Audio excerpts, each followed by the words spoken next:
यांच्या जयंतीनिमित्त विनम्र अभिवादन। आज सांगावंसं वाटतंय की स्वतःच्या अंगावर चिखलमातीचा मार सहन करून गुलामीच्या बेडीतून फक्त चूल आणि मूल ह्या प्रथेला मोडीत काढून सावित्रीबाई फुलेंनी महिलांना शिक्षण देऊन आज त्याच सावित्रीबाई फुलेंनी जर आम्हाला शिक्षण दिलं नसतं तर आज खरोखरच मी इथं बोलण्याच्या लायक राहिली नसती।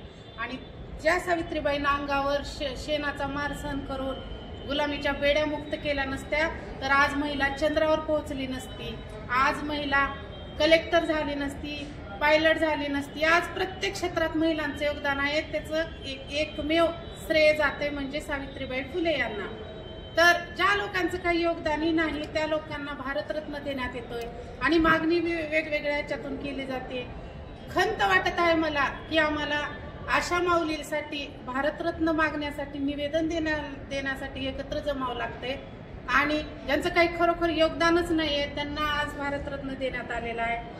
मग सावित्रीबाई फुले यांना भारतरत्न द्यावा म्हणून आम्हाला आज निवेदन देण्यात आम्हाला जमावं लागते आणि निवेदनाद्वारे आम्हाला भीक मागावी लागते। तर खरोखरच एक शोकांतिका आहे। तर आमची सर्व माझ्या बांधवाची व आमची विनंती निवेदनाद्वारे सादर केलेली आहे की भारतरत्न पुरस्कार हा सावित्रीबाई फुले यांना देण्यातच यावा आणि देण्यात आलाच पाहिजे, कारण एवढं खरोखरच महान कार्य सावित्रीबाई फुलेंचं आहे। आज जर का ती सावित्री नसती तर आज आम्ही सावित्रीच्या लेखी घडलो नसतो हे म्हणायला वावगं ठरणार नाही।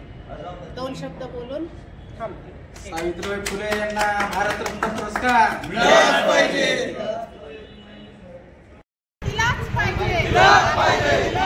सावित्रीबाई फुले यांना भारतरत्न पुरस्कार दिलाच पाहिजे, दिलाच पाहिजे। सावित्रीबाई फुले यांना भारतरत्न पुरस्कार दिलाच पाहिजे, दिलाच